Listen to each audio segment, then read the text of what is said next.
మహాపరిశుద్ధుడు, మమ్ములు మిక్కిలిగా ప్రేమించిన మా పరలోకపు తండ్రి, నీ యొక్క పరిశుద్ధ పాదములకు లెక్కించలేని స్తుతులు, స్తోత్రాలు, వందనాలు చెల్లించుకుంటున్నాను ప్రభా. గడిచిన ఆదివారం నుంచి ఆదివారం వరకు మమ్మల్ని ఎంతో క్షేమంగాను సురక్షితంగాను కాపాడి నీ సన్నిధిలో ఈ విధంగా చేరి నిన్ను ఆరాధించటకు ఇచ్చిన మహాకృపను బట్టి, ధన్యతను బట్టి నీకు వందనాలు. ఆరాధన అంతటి నీ ఆశీర్వాదకరంగా జరిగించండి నాయన. ప్రభు, పాటలు పాడే బిడ్డలను, వాయిద్యాలు వాయించే బిడ్డలను నీ యొక్క చేతులకు అప్పగిస్తున్నాం. నీ ఆత్మతో నింపండి. ముఖ్యంగా నాయన, నీ దాసుని నీ సిలువ చాటును మరుగుపరిచి మాకు కావలసిన చక్కటి వర్తమానాన్ని నీవు దాయిచేయమని వేడుకుంటున్నాం. రావాల్సిన ప్రతి బిడ్డను క్షేమముగాను త్వరితంగా నీవు తోడుకురండి. ఎవ్వరూ నిర్లక్ష్యము చేయకుండా ఒక్కొక్కరు నాయన త్వరపడి నీ సన్నిధికి రాగలుగుటకు నీవు కృపను చూపించండి. మా ముందున్న బల్లారాధనను కూడా దీవెనకరంగా జరిగించండి. దానికి యోగ్యులుగా అర్హులుగా మీరు మమ్మను సిద్ధపరచమని వేడుకుంటున్నాం. ముఖ్యంగా ఆరాధన అంతటిని నీ ఆత్మాధ్వర్యంలో జరిగించండి. నిద్రాశక్తులను, అల్లరి శక్తులను మీరు బంధించండి. మైక్స్ అన్ని చక్కగా పని చేయగలుగుటకు కూడా నీవు కార్యం చేయమని యేసు నామం పేరట అడుగుచున్నాం తండ్రి, ఆమేన్. మేఘాల మీద యేసు వచ్చుచున్నాడు, పరిశుద్ధులందరినీ తీసుకెళ్తాడు. యేసుని రక్తమందు కడగబడితే, పాపాన్ని లోకమందు విడిచిపెడితే పరలోకం తీసుకెళ్తాడు. యేసు పరలోకం తీసుకెళ్తాడు, పరలోకం తీసుకెళ్తాడు. యేసు పరలోకం తీసుకెళ్తాడు. దీపముండగానే ఇల్లు చక్కబెట్టుకో, యేసయ్య వచ్చుచున్నాడు, బయట యేసయ్య వచ్చుచున్నాడు. సమయముండగానే నీవు సరి చేసుకో, యేసయ్య వచ్చుచున్నాడు, బయట యేసయ్య వచ్చుచున్నాడు. మేఘాల మీద యేసు వచ్చుచున్నాడు, పరిశుద్ధులందరినీ తీసుకెళ్తాడు. మేఘాల మీద యేసు వచ్చుచున్నాడు, పరిశుద్ధులందరినీ తీసుకెళ్తాడు.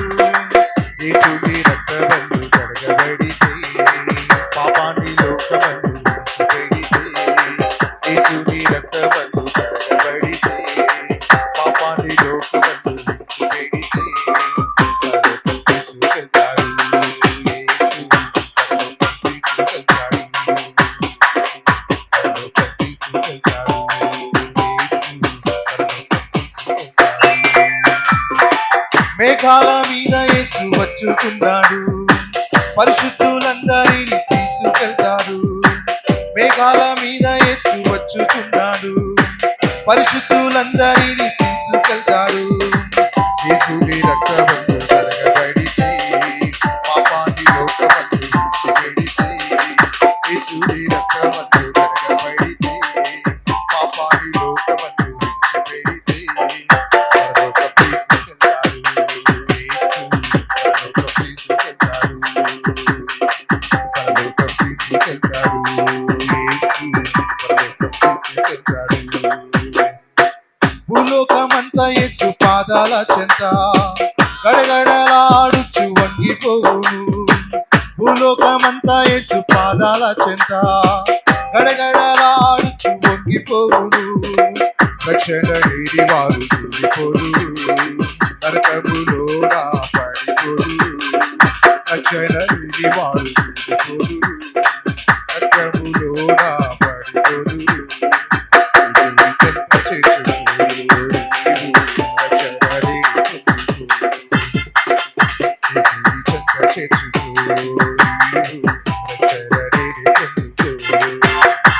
దీపముండగానే ఇల్లు చక్కబెట్టుకో, యేసయ్య వచ్చుచున్నాడు, యేసయ్య వచ్చుచున్నాడు. సమయముండగానే నీవు సరి చేసుకో, వచ్చుచున్నాడు, యేసయ్య వచ్చుచున్నాడు. లేఖనాలు నెరవేరుచున్నవి, లేజీగా ఉండకు. సత్యవాక్యము గమనించి నీవు యేసయ్య చెంత చేరవా. దీపముండగానే ఇల్లు చక్కబెట్టుకో, యేసయ్య వచ్చుచున్నాడు, యేసయ్య వచ్చుచున్నాడు. వచ్చుచున్నాడు.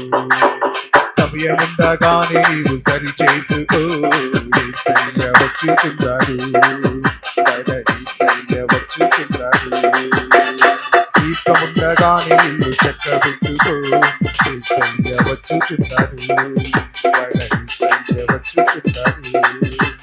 సమయముండగానే నీవు సరి చేసుకో, యేసయ్య వచ్చుచున్నాడు. మన యేసయ్య వచ్చుచున్నాడు. హల్లెలూయా, హల్లెలూయా. కన్నీరేలమ్మా, కరుణించు యేసు నిన్ను విడువబోదమ్మా. కలవరపడకమ్మా, కరుణించు యేసు నిన్ను విడువబోదమ్మా. కన్నీరేలమ్మా, కరుణించు యేసు నిన్ను విడువబోదమ్మా. కలవరపడకమ్మా, కరుణించు యేసు నిన్ను కరుణ చూపి కలకమాపి, కరుణ చూపి కలకమాపి, యేసు తోడమ్మా. కన్నీరేలమ్మా, కరుణించు యేసు నిన్ను కలవరపడకమ్మా, కరుణించు యేసు నిన్ను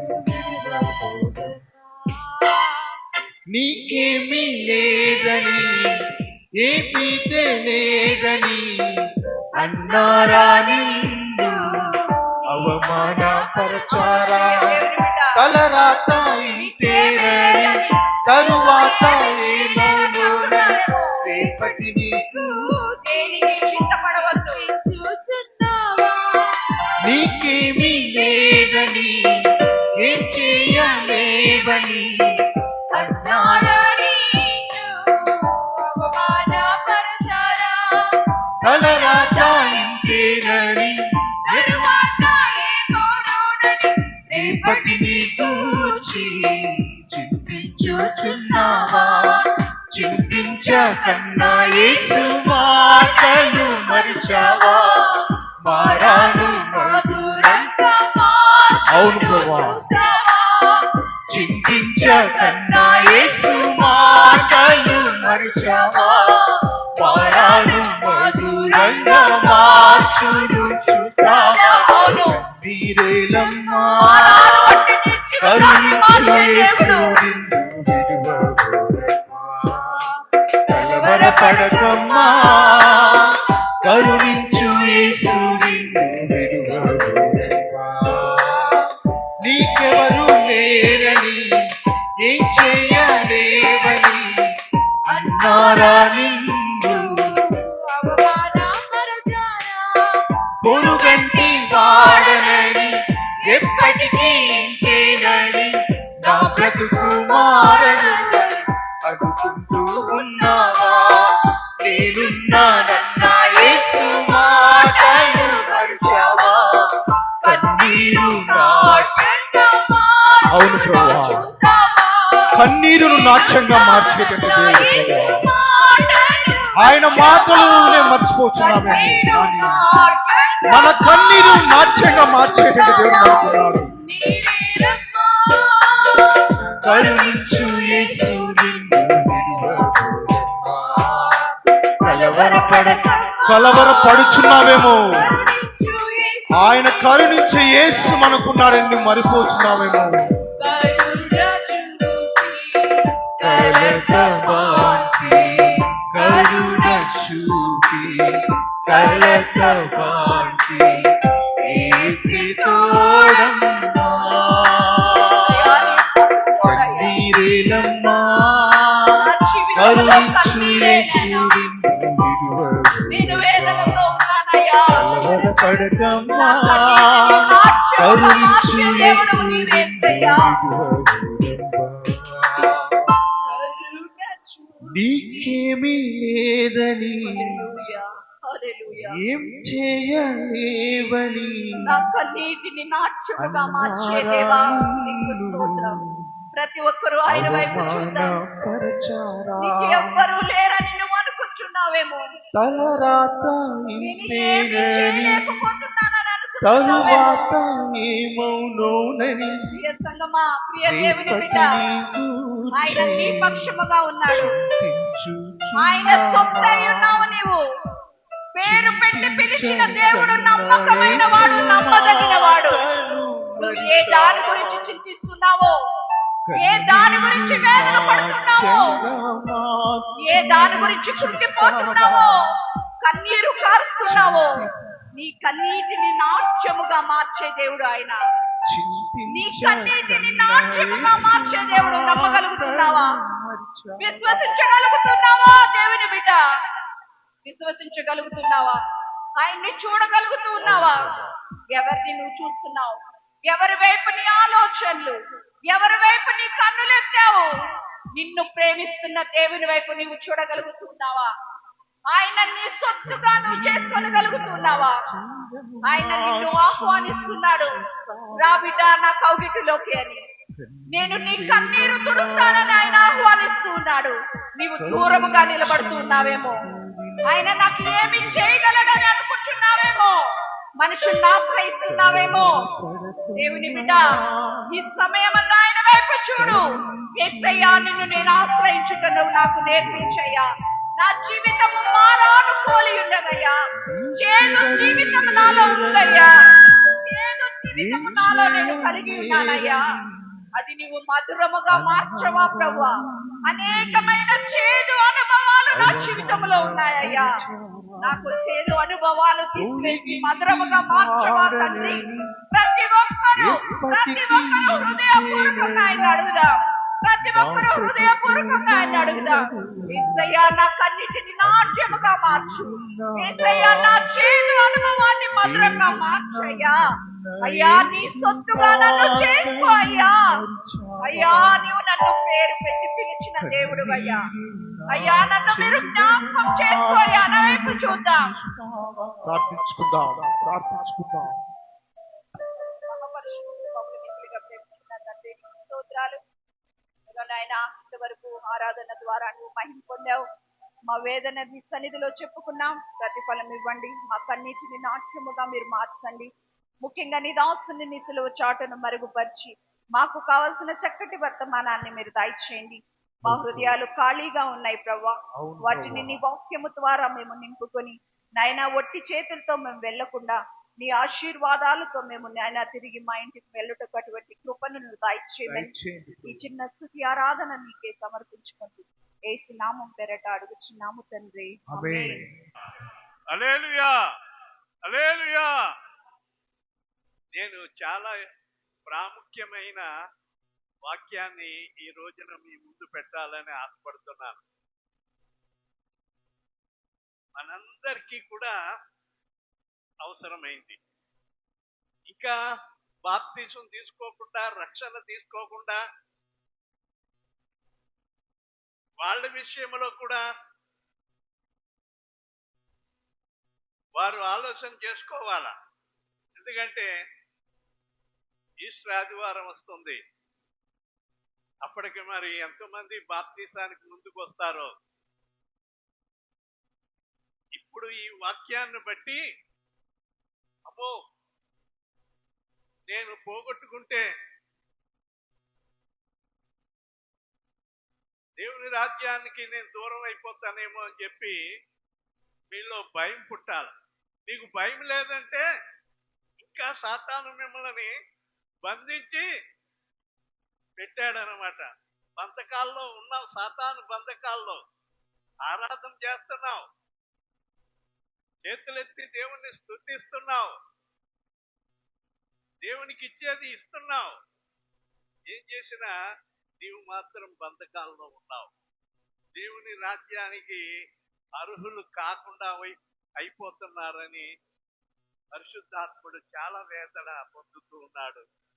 వారి గతి ఏమవుతుందో ఒక్కసారి మత్తయి సువార్త 22వ అధ్యాయము మత్తయి సువార్త 22వ అధ్యాయము 11, 12, 13 వచనాలు చదువుకోవాలని ఆశపడుతున్నాను. రాజు కూర్చున్న వారిని చూడ లోపలకు వచ్చి అక్కడ పెండ్లి వస్త్రము ధరించుకొనని ఒకరిని చూచి, స్నేహితుడా, పెండ్లి వస్త్రము లేక ఇక్కడికి ఎలాగూ వచ్చితువని అడుగగా అతడు మౌని అయి ఉండెను. అంతటా రాజు వీని కాళ్ళు చేతులు కట్టి వెలుపటి చీకటిలోనికి త్రోసివేయుడి, అక్కడ ఏడుపును పండ్లు కొరుకుటయు ఉండునని పరిచారకులతో చెప్పాను. ఈ మాట అందరూ గుర్తుపెట్టుకోవాలి. అనాలోచనగా ఉండొద్దు. దేవుని మాటలు వింటున్నానని చెప్పి కళ్ళు మూసుకుని ధ్యానించొద్దు. కళ్ళు మూసుకుని ధ్యానించామంటే మేము అనుకోవాలన్నమాట, ఆయమ్మ ధ్యానిస్తుందని. అనుకుంటే కాదు. ప్రతి ఒక్కరూ సినిమా హాల్లో ఎంత అలర్ట్ గా ఉంటారో, కన్ను మూస్తే ఎక్కడ ఆ ఘట్టం వెళ్ళిపోతుందో అని సీరియల్ అయినా కనీసం మరి భోజనానికి కూడా వెళ్ళటానికి ఇష్టపడరు అది అయ్యే వరకు. అంత జాగ్రత్తగా ఉంటారే దేవుని మాటల విషయంలో. ఇది మీ భవిష్యత్తు, ఇది మన భవిష్యత్తు. కనుక ఎవరు కూడా అనాలోచనగా ఉండకండి. అర్థం కాకపోతే మరలా ఒకసారి చెప్తాను, మరలా చెప్తాను. అర్థం చేసుకోవటానికి ప్రయత్నం చేయండి. ఎందుకంటే సాతాను చాలా మందిని మభ్య పెడతా ఉన్నాడు. నేను దేవుని సన్నిధిలోనే ఉన్నాను, నేను దేవుని రాకడ కొరకే కనిపెడుతున్నానని చెప్పి ఆ బుద్ధి లేని కన్యకలు ఉన్నారే, వాళ్ళు అనుకున్నారు. అలాగ నీవు అనుకుని భ్రమపడుతున్నావేమో, జాగ్రత్త, ఎడవబడతా ఉంది. తర్వాత ఏడ్చిన ప్రయోజనం లేదు. దేవుడు అవకాశాలు ఇస్తున్నాడు. అవకాశం అనేది తరచుగా వచ్చేవి కాదండి, గమనించండి. అవకాశం అనేది అరుదుగా వచ్చేవి. దేవుడు అవకాశాన్ని అరుదుగా ఇస్తాడు. వాటిని మనము వినియోగపరచుకోకపోతే తర్వాత ఏడ్చిన ప్రయోజనం లేదు. ప్రియమైన వారలారా, ఇక్కడ ఈ 22వ అధ్యాయంలో మత్తయి సువార్త, ఒక రాజు తన కుమారుడికి వివాహం చేయటానికి పెద్ద ఏర్పాట్లు చేశాడు. తన బంధువులు, స్నేహితులు, తెలిసిన వారందరికీ కూడా, తన సమాజం, తన వారందరికీ కూడా చెప్పాడు, నా కుమారుడు యొక్క వివాహం జరుగుతుంది కనుక మీరందరూ రావాలని చెప్పినప్పుడు వాళ్ళందరూ సరే వస్తామన్నారు. వారందరూ వస్తారని చెప్పి ఆ భాగం అంతా చదివించడానికి టైం లేదు, కానీ నేను 2 మాటలు చెప్పాలని ఆశపడుతున్నాను. అయితే కొవ్విన మరి ఎద్దులు కానివ్వండి, మేకలు కాని, గొర్రెలు కానివ్వండి, రకరకాల రాజు భోజనాలంటే సామాన్యంగా ఉండవండి. ఎన్ని రకాల మాంసాలు ఉన్నాయో అన్ని రకాల మాంసాలు కూడా ఏర్పాటు చేస్తారు. అక్కడ లిస్టుల్లో ఉంటాయి. ఎవరికి కావాల్సింది వాళ్ళు ఎంత కావాలంటే అంత వేసుకోవచ్చు. అనేక రకాల స్వీట్స్ ఉంటాయి, అనేక రకాల మరి భోజన పదార్థాలు ఉంటాయి, రకరకాలుగా ఉంటాయి. చూస్తేనే చాలా మతిపోతుంది అనమాట అండి. ఆ విందు చేసిన విందు మరి రెడీగా ఉందని చెప్పి పిలువబడిన వారందరికీ కూడా కబుర్లు పంపాడు. కానీ ఒక్కొక్కరు ఒక్కొక్క నెపాలు చెప్పారు. నెపం అంటే సాకులు. ఏమయ్యా నువ్వు ఎందుకు రాలేదంటే, నేను ఇప్పుడే పెళ్లి చేసుకున్నాను కనుక పెళ్లి చేసుకున్నాను, భార్యను విడిచిపెట్టి నేను రాలేను అన్నాడట. ఇద్దరు రావచ్చు కదా, భార్యాభర్తలు ఇద్దరు ఎంజాయ్గా వచ్చి రాజభోజనం తినటానికి ఇద్దరు రావచ్చు కదా, కానీ నిరాకరించాడు. ఒక ఆయన అన్నాడంట, నేను 2 జతల ఎడ్లు కొన్నాను, వాటిని పరీక్షించడానికి వెళ్తున్నాను కనుక నీ విందుకు రాలేకపోతున్నాను. ఏమండి, ఎద్దులు అంటే వాటిని చూసుకుంటాడా, కొనేసిన తర్వాత చూడటానికి వెళ్తాడా? అది కుంటు సాకే కదా, సాకు.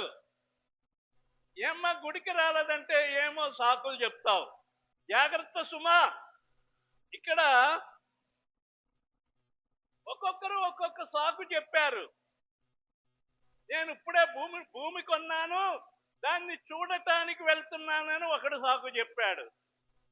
ఇలాగూ రకరకాల సాకులు చెప్పారండి. అమ్మ మీరు చెప్తారా? చెప్తే ఇప్పుడు నేనేమి అన్ను, రావాలమ్మా అంటాను, దేవుని సన్నిధికి రావాలమ్మా అంటాను, నేను అలాగంటాను. కానీ ఆయన ఏమంటాడంటే, బుద్ధి లేని దానా, బుద్ధి లేనివాడా, నా సన్నిధిని నా సమయాన్ని నీవు దొంగిలించి నీ వ్యాపారాలు చేసుకుంటున్నావా? జాగ్రత్త. ఇదిగో ఇక్కడ ఏమైందో చూడండి. అయితే పెళ్లికి వచ్చిన వాళ్ళందరూ, పిలువబడిన వారందరూ నిరాకరిస్తే తన దగ్గర ఉన్న పని వారందరిని పిలిచి, అయ్యా అమ్మ, వంట చేస్తున్న వాళ్ళు కూడా వినాలి వాక్యము. వాళ్ళు వంట మీద పడిపోయి వాక్యం వినకుండా ఉంటే దేవుడు లెక్క అడుగుతాడు. నేను వంట చేస్తున్నాను స్వామి, నాకేమీ తెలియలేదనంటే నీ వంట పక్కన పెట్టు. ముందు మార్తా నీవు అనేకమైన పనులను గూర్చి తొందరపడుతున్నావు, కానీ అవసరమైంది ఒక్కటే, ఏది? దేవుని సన్నిధిలో కూర్చుని దేవుని వాక్యం వినటమే. అయితే పనివారిని పిలిచి రాజవీధుల్లోను సంతపేటల్లోను మరి ఎక్కడెక్కడ ఎవరెవరు ఉన్నారో అడుక్కునేవారు కానీ సామాన్యులే కానీ ఎవరు అన్యులకి కనబడిన వాళ్ళందరినీ కూడా రాజుగారు భోజనానికి రమ్మంటున్నాడని మీరు పిలవండి, వారందరూ కూడా వస్తారని చెప్పారు. అయితే వచ్చిన వారందరికీ ఆ వాక్య దగ్గర పెండ్లి వస్త్రము, లోపలికి వచ్చే వాళ్ళందరికీ పెండ్లి వస్త్రము. ఏమండి, పెండ్లికి వచ్చిన వారందరికీ రాజుగారు ఆయనకి తగ్గట్టుగా మంచి వస్త్రాలు తీసి అక్కడ వచ్చిన వారందరికీ ఇస్తా ఉన్నారట. అందరూ కూడా ఆ వస్త్రాలు ధరించుకుని ఆ పెండ్లి విందులో కూర్చోవాలి. అయితే ఇక్కడ అందరూ ఆ పెండ్లి విందులో పిలువబడిన వాళ్ళందరూ కూడా వచ్చి కూర్చున్నారు. రాజుగారు ఒక్కసారి ఆ పెండ్లి విందులో సాల్లో చూద్దామని ఆయన చూడటానికి వచ్చాడట. అందరూ ఎలాగున్నారట, తెల్లటి బట్టలు వేసుకుని మెరిచిపోతున్నారట. అందరు కూడా తెల్లటి బట్టలు వేసుకుని అందరూ మెరిచిపోతా ఉన్నారట. అయితే ఒకడు వస్త్రము లేకుండా, పెండ్లి వస్త్రము లేకుండా మధ్యలో కూర్చున్నాడట. నీకు అర్థం అవ్వాలంటే అంశలు ఎప్పుడన్నా చూశారండి? బొమ్మలో అన్నా చూశారండి? కొన్ని కొంగలు చూసారా? తెల్లగా ఉంటాయి. చెరువుల దగ్గర ఎక్కువగా కొంగలు ఉంటాయి. అవి ఎలాగుంటాయండి? ఎలాగుంటాయమ్మా? నల్లగా ఉంటాయా? ఎలాగుంటాయి? ఏమంటే తెల్లగా ఉంటాయి, కడిగేసిన ముత్యాలలాగా ఉంటాయి అన్నమాట. అంత గుంపు. ఆ గుంపులో ఒక కాకి వెళ్ళిందంట. అందరూ తెల్లగా కనబడుతుంటే మధ్యలో ఈ కాకి ఎలా ఉందంటే నల్లగా ప్రత్యేకంగా కనబడిపోతా ఉంది. ఇంకా వేరే చెప్పనక్కర్లేదు. అది అనుకుంటుంది వీళ్ళందరిలో కూడా నేను కలిసిపోయాను అనుకుంటుంది. దానికి తాను అనుకుంటే సరిపోద్దా అండి? చూసిన వాళ్ళకి ఏమో అర్థం అవుతుందా? నా మాటలు అర్థం చేసుకోవటానికి ప్రయత్నం చేయండి. నీ బతుకు మీద ఆధారపడి ఉంది అది. నీవు కాకివో కొంగవో. కాకంటే కొంగంటే బాగోదు కానీ హంస, రాజహంస ఇంతంత ఉంటాయండి ఒక్కొక్కటి. కొంతమంది పెద్ద పెద్ద కాంపౌండ్ లో రాజులైన వారు పెంచుకుంటూ ఉంటారు అన్నమాట. వాటికి కోనేరు ఉంటది. ఆ కోనేటిలో స్నానం చేస్తా ఉంటాయి. బయటికి వెళ్ళవు అవి. పెద్ద గేట్ వేసేస్తారు, లోపల తిరుగుతూ ఉంటాయి. ఎవరన్నా వచ్చారనుకోండి, కుక్క వచ్చినట్లు అవి వచ్చేస్తాయి, మీద పడిపోతాయి అన్నమాట, తరుగుతాయి. నేను చూశాను. అయితే అటువంటి తెల్లటి కొంగల మధ్యలో ఈ కాకి ఉన్నదట. చూడగానే అది కాకి, వీళ్ళలో కాకి కూడా కలిసిపోయింది. ఇక్కడ కాకిలు ఎంతమంది ఉన్నారు, కొంగలు ఎంతమంది ఉన్నారో మీరే గమనించాలి. ఇక్కడ ఈ పెండ్లి విందులో అందరూ ఏ వస్త్రాలు వేసుకున్నారు? ఏ వస్త్రాలండి? పెళ్లి వస్త్రాలు వేసుకున్నారు. రాజు చూడగానే అందరు కూడా అయ్యా వెనకాల ఉన్నవారు ఏ వస్త్రాలు వేసుకున్నారండి? వెనకాల ఉన్నవారు పెండ్లి వస్త్రాలు. అయితే అక్కడికి పెళ్లి వస్త్రాలు లేవు. ఆయన వచ్చి స్నేహితుడా బయటికి రా అని బయటికి పిలిచి ఏమన్నాడంటే, ఇక్కడ స్నేహితుడా పెండ్లి వస్త్రము లేక ఇక్కడికి ఎలాగూ వచ్చితివి? అడుగగా వాడు మౌని అయి ఉన్నాడు. అక్కడ ఏం చెప్తాడు? పెండ్లి వస్త్రం అందరికీ ఉచితంగా ఇవ్వబడింది. డబ్బులు కట్టి ఇచ్చేది కాదు, ఉచితంగా ఇవ్వబడింది.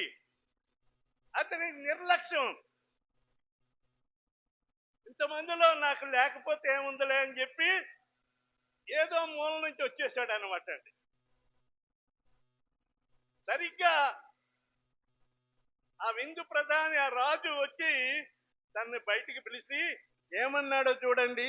అంతటా రాజు వీని కాళ్ళు చేతులు కట్టి వెలుపటి చీకటిలోనికి త్రోసివేయుడి, అక్కడ ఏడుపును పండ్లు కొరుకుటయు ఉండునని పరిచారకులతో చెప్పాను. చూసారా? భయంకరమైన తీర్పు. ఇంక తిరుగులేదు. వెంటనే అతన్ని తీసుకుని రాజు ఆజ్ఞ కాళ్ళు చేతులు కట్టేసి కటిక చీకట్లో పడేశారు. ఇక్కడ కటిక చీకటి అన్నాడు కానండి, ఆరని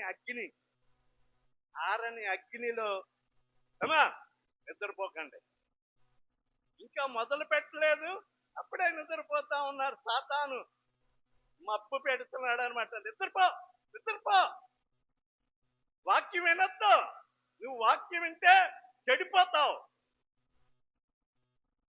అని చెప్పి నిద్ర మైకం తెస్తాడనమాట. జాగ్రత్త, నీవి లెక్క అడగవలసి వస్తుంది.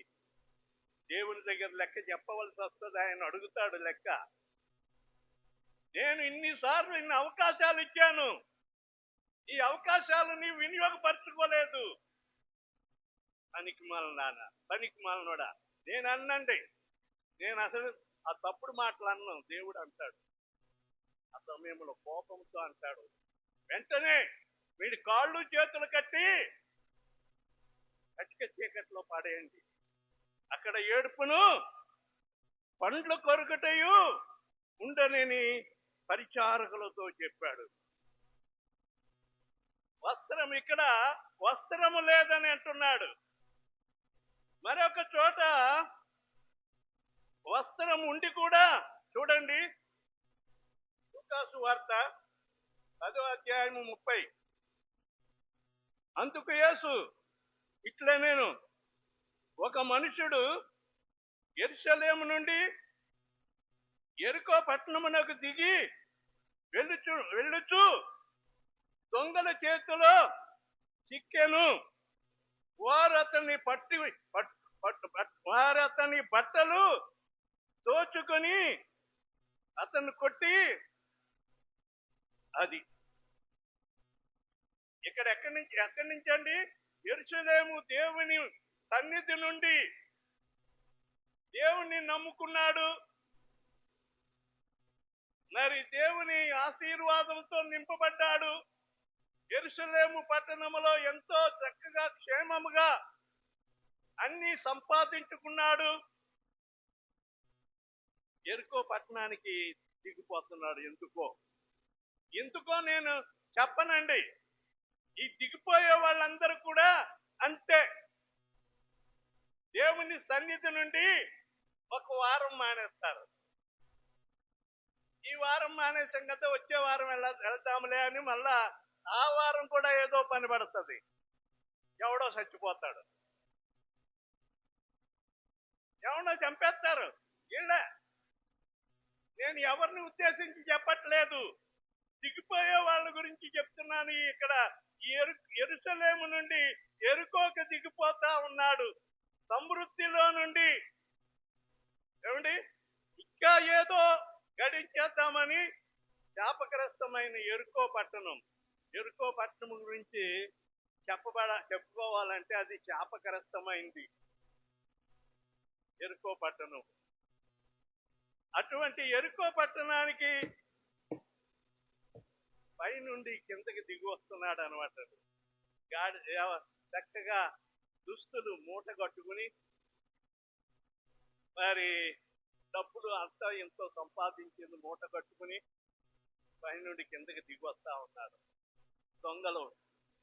దొంగలు కాసి అతన్ని కొట్టి ఏం పట్టుకెళ్ళారటండి అక్కడ? వారు అతని బట్టలు,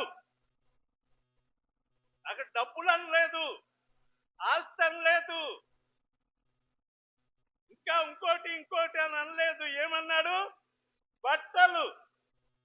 ఈ దొంగలు దేనికి సాదృశ్యం అంటే సాతానుకు సాదృశ్యము.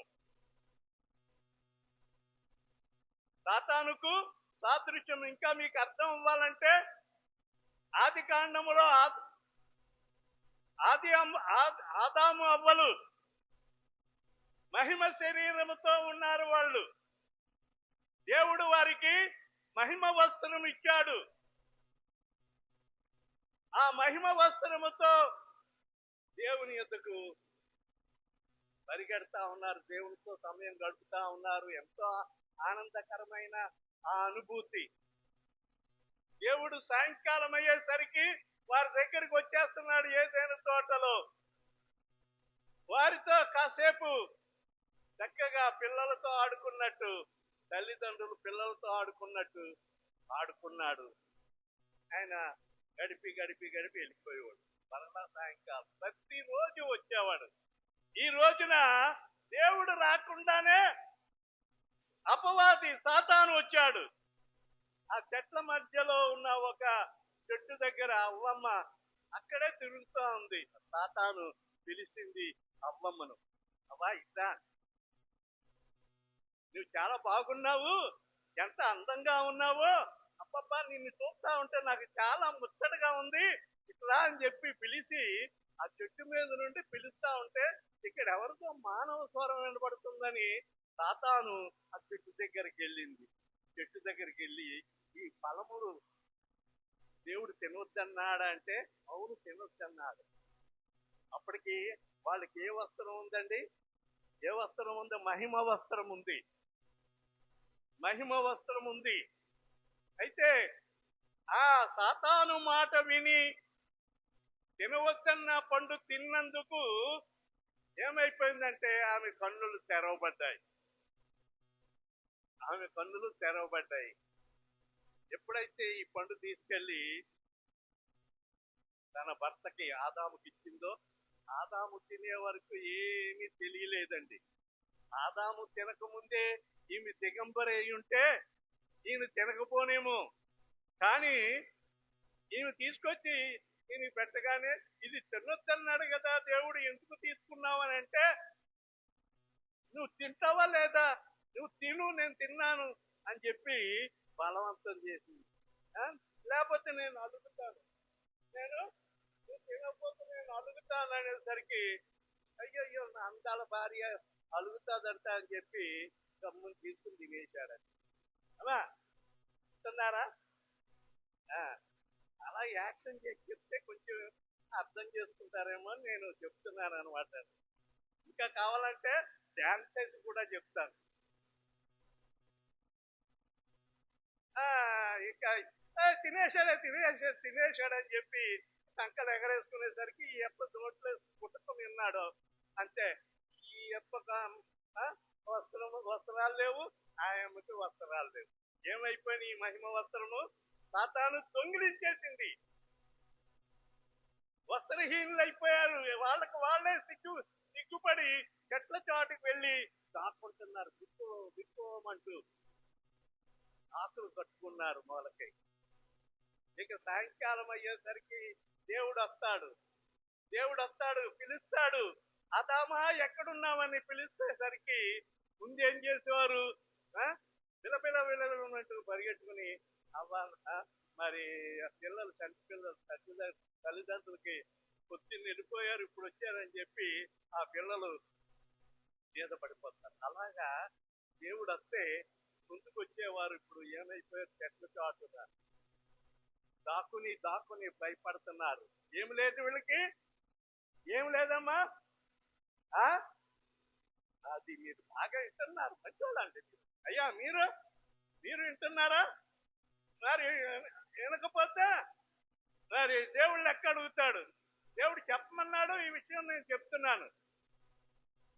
వాళ్ళు పోగొట్టుకున్నారు, ఆ మహిమ వస్త్రాన్ని పోగొట్టుకున్నారు. దేవుడు కనికరించి ఒక గొర్రెను వధించి దాని చర్మం తీసుకొచ్చి వాళ్ళకి చక్కగా వారి దేహాన్ని కప్పాడు. వాళ్ళు ఆ చర్మపు వస్త్రాలు వేసుకుని వాళ్ళకే సిగ్గేస్తుంది. వాళ్ళే అయ్యో సాతాను మాట విని మేము చెడిపోయామని. జాగ్రత్త, సాతాను ఏం చేసిందంటే యెరూషలేము నుండి ఎరుకోకపోతున్న వాడి వస్త్రాలు ఏమైపోయినాయండి, దోచుకున్నారు దొంగలు. ఇప్పుడు ఇక్కడ చూడండి, ప్రకటన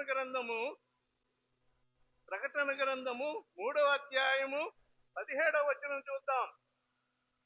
నీవు దౌర్భాగ్యుడవు, దిక్కుమాలిన వాడవు, దరిద్రుడవను, గుడ్డివాడవను, దిగంబరుడవై ఉన్నావని ఎరుగక నేను ధనవంతుడను, ధనవృద్ధి చేయుచున్నాను, నాకేమీ కొదువ లేదని చెప్పుకొనుచున్నావు. ఆగండి. ఇక్కడ ఏ సంఘం అంటే అక్కడ మరి 7 సంఘాలతో చెప్పబడుతున్న మాటలు ఇవి. 7 సంఘాలు. మరి ఇక్కడ ఏమంటండి, నీవు దౌర్భాగ్యుడవు, వస్త్రాలు పోగొట్టుకున్నావు, దేవుని సన్నిధిలో ఉన్నానని నీవు అనుకుంటున్నావు, కానీ నీవు దౌర్భాగ్యురాలవు, దౌర్భాగ్యుడవు, దిక్కుమాలిన వాడవు, దరిద్రుడవును, గుడ్డివాడవును. ఎన్ని గుడ్డివాళ్ళు కళ్ళుండి కూడా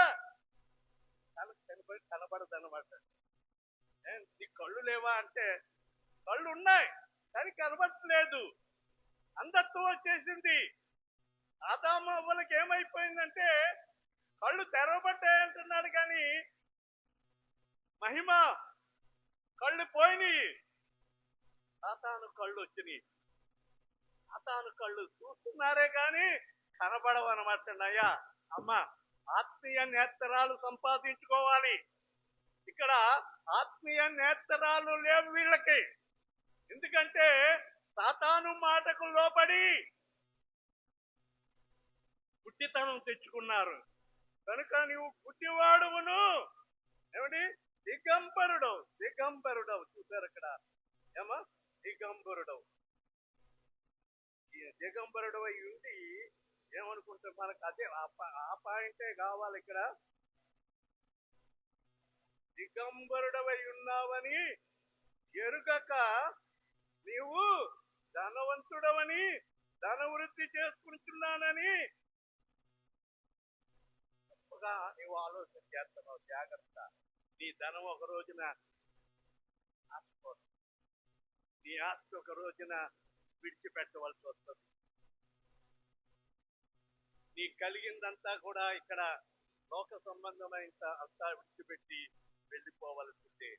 ఇవేమి నీకు యొద్దకు రావు. నీ యొద్దకు వచ్చే ఏదనంటే నీవు చేసిన దాన ధర్మాలు నీవు చేసిన పుణ్య కార్యాలు, నీతి కార్యాలు నీ వెంట వస్తాయి. ఎందుకంటే అవి అక్కడ జీవ గ్రంథములో నీ నీతి కార్యాలు అక్కడ వ్రాయబడుతున్నాయి. దిగంబరుడవు, ఏమండి?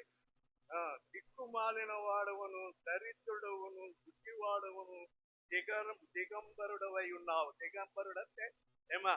వస్త్రాలు లేని పరిస్థితి ఎలా ఉంటుందో ఒకసారి పురుషులకు పురుషులు, స్త్రీలకు స్త్రీలు, మీరు అలాగా ఒకరితో ఒకరు చెప్పుకోగలే అలాగా ఆలోచన చేయండి. ఎలాగుంటుందంటే మనకే చిరాగ్గా ఉంటుంది. ఇలాంటి అంటే ఈ వస్త్రాలు కాదండి నేను చెప్పేది, ఆత్మీయ వస్త్రాలు పోగొట్టుకున్నావు. దేవుడు నీకు రక్షణ ఇచ్చి రక్షణ వస్త్రాన్ని నీకు ధరింపచేశాడు. ఆయన పెండ్లి విందులో నిన్ను ఆహ్వానించాడు. ఎన్నిక లేని మనము ఎక్కడెక్కడో తిరుగుతున్న మనము సంత వీధుల్లోను, ఏమండి, రాజమార్గాల్లోను, మరి ఆ వీధుల్లో అక్కడక్కడ ఉండవలసిన వాళ్ళు. నేను అప్పుడప్పుడు చెప్తాను నా పరిస్థితి. నేను పిల్లగాడుగా ఉన్నప్పుడు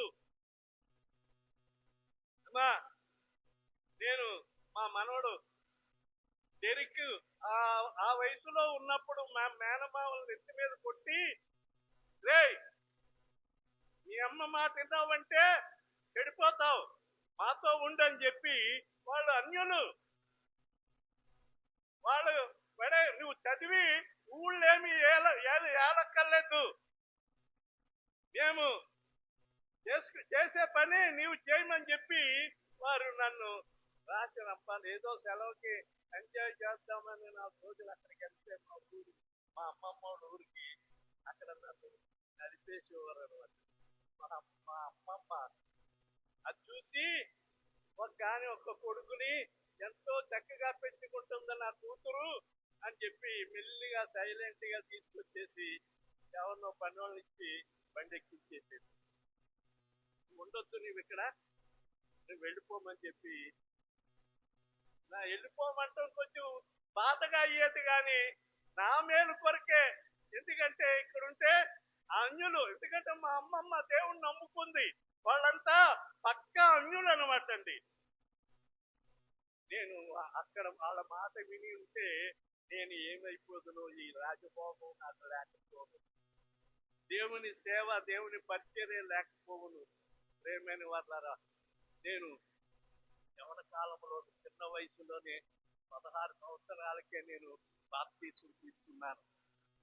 హుస్సేన్ సాగర్ లో, హైదరాబాద్ హుస్సేన్ సాగర్ లో నాకు ధన్యత అయింది. దేవుడు అక్కడ బాప్తీసం తీసుకోవడానికి దేవుడు అవకాశం ఇచ్చాడు. ప్రేమైన వాళ్ళారా, నేను ఈ రక్షణ వస్త్రాన్ని ధరించుకున్నాను కాబట్టి దేవుడు చెడిపోకుండా అక్కడికెక్కడ తిరగకుండా తన వైపుకు తిప్పుకొని ఈ గొప్ప ధన్యత నాకు దయచేశాడు. ఇది ఎంతో గొప్ప ధన్యత. దేవుణ్ణి నమ్ముకుని నిజంగా దేవుల్లో నిలబడితే ఈ ఆశీర్వాదం కంటే గొప్ప ఆశీర్వాదము నీవు పొందుకుంటావు. ఆశీర్వాదము లేని బ్రతుకు కాదు. సంపాదిస్తున్నావు, ఏం గడించావు, ఎన్ని వేలు సంపాదించావు, ఎంత నిరీక్షణ దేవునిలో ఉంది. ఈ ఫలంగా నేను చనిపోతే దేవుని దగ్గరికి వెళ్తాననే ఒక గొప్ప ఆశ నాకు ఉంది. దేవా నాకేమి వద్దు, ఇక నాకేమి వద్దు, పచ్చడి అన్నం ఉంటే తింటాను, లేకుంటే మరి నీవు పిలుచుకుంటే నీ దగ్గరకు వచ్చేస్తాను అని చెప్పి నేను ప్రార్థన చేసుకుంటూ మీ అందరి కొరకు ప్రార్థన చేస్తాను. ప్రేమైన వాళ్ళరా, దేవుడు ఈ మాట చెప్పమన్నాడు. ఇంకొక వాక్యం చూడండి, 2 కొరింథీ పత్రిక 5వ అధ్యాయం చూడండి అమ్మ. త్వరగా నాకు మీరు సాయం చేస్తా ఉంటే నేను త్వరగా ముగించేస్తాను. 2 కొరింథీ పత్రిక 5వ అధ్యాయం 3వ వచనం. ఈ గుడారములోనున్న మనము భారం మోసుకుని మూలుగుచున్నాము, ఇది తీసివేయవలనని కాదు గాని మధ్యమైనది జీవము చేత మృంగివేయబడినట్లు మా నివాసమును దీనిపైన, దేనిపైనండి? ఈ మట్టి శరీరము మీద మహిమ శరీరాన్ని ధరించుకోవటానికి. ఎందుకంటే లోపల ఈ మట్టి శరీరంలో ఎవరున్నారు? దేవుని ఆత్మ, దేవుని జీవం ఉంది. ఒకనాడు ఈ మట్టి శరీరం మట్టిలో పోతుంది, కానీ ఈ జీవానికి ఒక వస్త్రము కావాలి. ఏమిటి అది? ఇక్కడ చెప్తున్నాడు కొరింథీ పత్రికలో. ఏమనంటే మత్స్యమైనది జీవము చేత మింగివేయబడినట్లు ఆ నివాసము దీనిపైన, ఏమండి? ఈ నివాసము మీద జీవమును ఏమండి ధరించుకోవటానికి, దేవుడిచ్చే వస్త్రాన్ని ధరించుకోవటానికి మనం ప్రయాసపడాలి. దేవా, ఆ మహిమ వస్త్రము నాకు ఈ నాయన, ఆ మహిమ వస్త్రము నాకు ఈ నాయన. దేవుళ్ళలోకి రాకముందు దేవుళ్ళలోకి రాకముందు ఈ యొక్క దేవుని వాక్యం నాకు తెలియనప్పుడు దేవుడు నాకు చూపించాడు. ఎట్లా అంటే చిన్నప్పుడు వీధిలో బట్టలు లేకుండా తిరిగే ఆ దృశ్యాన్ని చూపించాడు. ఏంటి ఆయన? కనీసం ఒక అంగి కూడా లేదు, ఒక డ్రాయర్ కూడా లేదు. నేను ఇంత దిగంబరుడునా అంటే అప్పటికి ఏమి లేదండి, రక్షణ వస్త్రం లేదయ్యా. రక్షణ వస్త్రం వెంటనే కొనుక్కోండి, రక్షణ వస్త్రం వెంటనే సంపాదించుకోండి. అప్పుడు నాకు అర్థం కాలేదు, ఆ విషయాలు నాకు అర్థం కాలేదు. నాకు రక్షణ అవసరము, నేను దిగంబరుడను, నాకు రక్షణ అవసరము. ఇప్పుడు రక్షణ పొంది కూడా చాలా మంది ఏం చేశారంటే ఆ రక్షణ వస్త్రాన్ని ఆ టూర్లోనూ అక్కడో ఇక్కడో పెట్టేసి ఊరికే తిరుగుతా ఉన్నారు. రక్షణ వస్త్రం లేదు, సాతాను దొంగిలించేశాడు.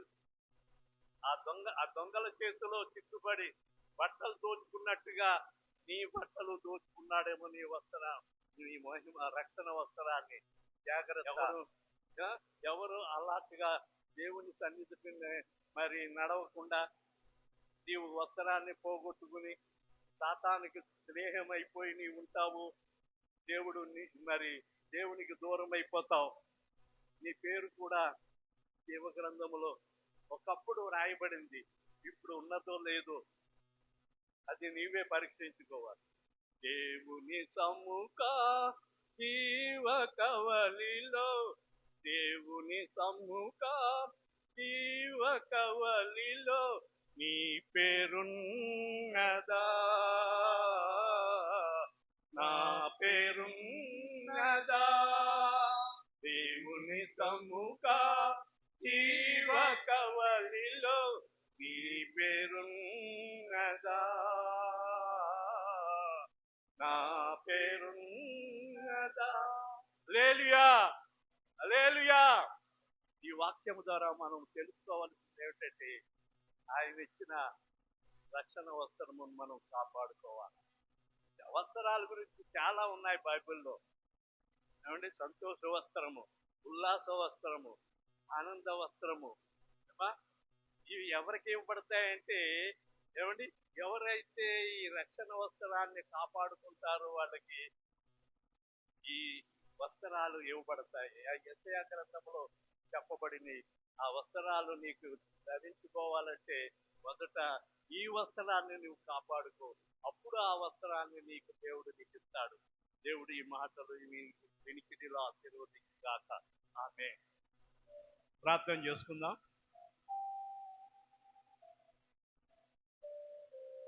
పరిశుద్ధుడైన మా తండ్రి, ప్రేమ కలిగిన మా ప్రభువా, ఆయన మా ప్రభు మార్చి నెల మొదటి ఆదివారము నైనా మేము ఇలాగూ ఆరాధనలో పాల్గొనటానికి నీవిచ్చిన గొప్ప ఆధిక్యతను బట్టి వందనాలు. నైనా ఇందులో ముక్కాలు భాగము నైనా రక్షణ వస్త్రాన్ని పొందుకున్న వారు ఉన్నారు, ఇంకా రక్షణ వస్త్రం పొందుకోవలసిన వారు ఉన్నారు. ఈలోగా నైనా నీవు వస్తే ఈ వస్త్రం లేని వారు నైనా రాజు విందులోనికి వచ్చి